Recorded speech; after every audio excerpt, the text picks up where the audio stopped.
My parents didn't just push me out of their home. They tried to erase me from existence. But the moment the bank manager whispered the real amount in my grandfather's hidden account, everything changed. Before we begin, just a small request: hit the like button to support our stories. And tell me in the comments where you're watching from and how you're doing. Don't forget to subscribe so you never miss a new story. Your one like, one comment, and one subscribe truly encourages us and keeps us going. I should have known a family dinner at the Caldwell estate was never just dinner. In that house, every word was measured, every gesture calculated, and affection came with conditions written in invisible ink. Driving up the long stone driveway, past the trimmed hedges and perfect lanterns, I felt my chest tighten with an old childhood heaviness. I was 33 years old, a compliance officer, independent, living on my own. Yet walking through those massive double doors still made me feel like a scolded kid, waiting for a grade report. The maid took my coat with the same sympathetic look she always gave me. The house smelled of lemon polish, old money, and something colder underneath. And then I stepped into the dining room. The table was naked, no plates, no food, not even an appetizer. Just a glass pitcher of water, 3 empty glasses, and a leather folder placed precisely at my father's seat. My mother stood by the window swirling Chardonnay like she was rehearsing for a silent movie scene. Her dress probably cost more than my monthly rent, and she didn't bother turning toward me. "Sit," my father said, fingers steepled, his voice flat. He looked like a stone statue dressed in an overpriced suit. I lowered myself into the chair. "Where's dinner?" I asked, even though I already knew the answer. "We can eat after we finish business," my mother replied, finally facing me and instantly judging my simple blazer. My father slid the folder across the table. "We need your signature. A verification." Just routine. Family helping family. Routine. Helping. I knew enough about conflict of interest laws to feel my stomach turn. "You want me to sign off on a loan for your company?" I said quietly. "We want you to support your family," he corrected, his tone icy. That was the moment I realized this wasn't a request. It was a trap, and I had just walked straight into it. But I had no idea what awaited me outside those doors: a suitcase, a cut-off phone, and a message from my mother that would shatter the last illusion I had about my parents. I walked out of that house expecting the night air to cool my head. Instead, I froze on the porch. My suitcase, one I hadn't packed, sat waiting for me like a punishment. My phone vibrated once, then flashed a message I had never seen before. "This device has been deactivated by the primary account holder." A cold rush went through me. The primary account holder was my father. In less than 3 minutes, they had turned my phone into a useless glass brick. I grabbed the suitcase handle with shaking hands and dragged it to my car. My keys felt slippery in my fingers. No signal, no calls, no way to contact anyone. No backup plan. I sped down the road toward a gas station, hoping my debit card would at least work. It didn't. The ATM swallowed it whole. My platinum credit card declined, and the teenage cashier looked at me with that awkward embarrassment strangers feel when witnessing someone else's humiliation. Standing under buzzing fluorescent lights, I finally understood. They weren't just cutting me off. They were deleting me. Every account, every connection, every financial thread I had was tied to their influence, and they had severed all of it. I made it back to my car, hands trembling. I cried so hard I had to pull over. Everything I'd built, everything I thought I was, had been stripped in minutes. Not by strangers, by my own parents. Then, through my car's Bluetooth, a voicemail pushed through my mother's voice, cold and rehearsed. "Emery, you made a serious mistake. You think you can survive without us. By morning, everyone will know exactly how unstable you are. No company hires a liability." It played like a threat she had memorized. I sat in silence, letting her words sink like poison. Moments later, another notification appeared, an alert from my work email. My stomach tightened as I tapped it open. Suspended. Pending internal investigation. My mother had moved faster than I ever imagined.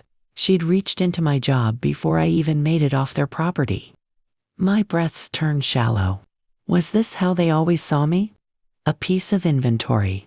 A liability. Something to discard the moment I didn't turn a profit. The darkness outside felt endless.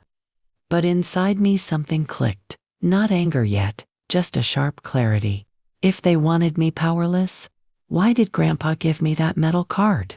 I didn't know it yet, but the moment I stepped into the bank with that old silver card, the world I thought I'd lost was about to flip upside down, and my parents' biggest secret was about to explode in front of me.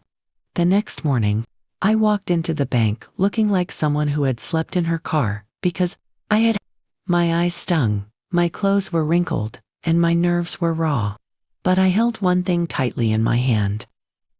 The old silver access card my grandfather had given me at 16. The one my parents always insisted was a meaningless keepsake.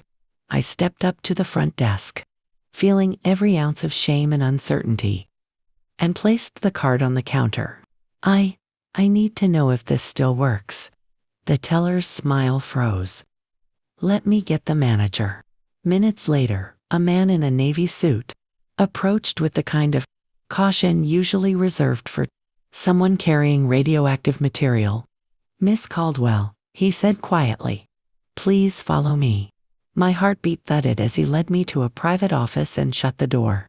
He typed a code, inserted the silver card, and watched the screen as if expecting fireworks. Then he turned toward me slowly. Miss Caldwell, do you understand what this is? I swallowed. My grandfather gave it to me before he died. I thought it was sentimental. His eyebrows rose sharply. This card is tied to a personal vault account, one no one has accessed in almost 2 decades. He hesitated. And you are the sole beneficiary. My stomach fluttered. Beneficiary of what? A few thousand? The manager exhaled. Miss Caldwell, the account contains $1.2 billion. For a moment, the room spun. $1.2 billion. My hands flew to my mouth as my knees nearly buckled. I wasn't just not poor. I wasn't even comfortable. I was wealthy, and they had known. The manager cleared his throat. There's more. We keep a recorded letter from your grandfather on file. It was set to unlock only if you accessed the card as an adult. A trembling breath left me as he handed me a sealed envelope. My grandfather's neat handwriting stared back at me. For Emery. For when she finally needs the truth. I opened it with shaking fingers. His voice echoed in my head as I read the words aloud. I know your parents, and I know what they will become. This money is yours, and only yours. It is protected from them. Use it to save yourself. My whole body turned cold.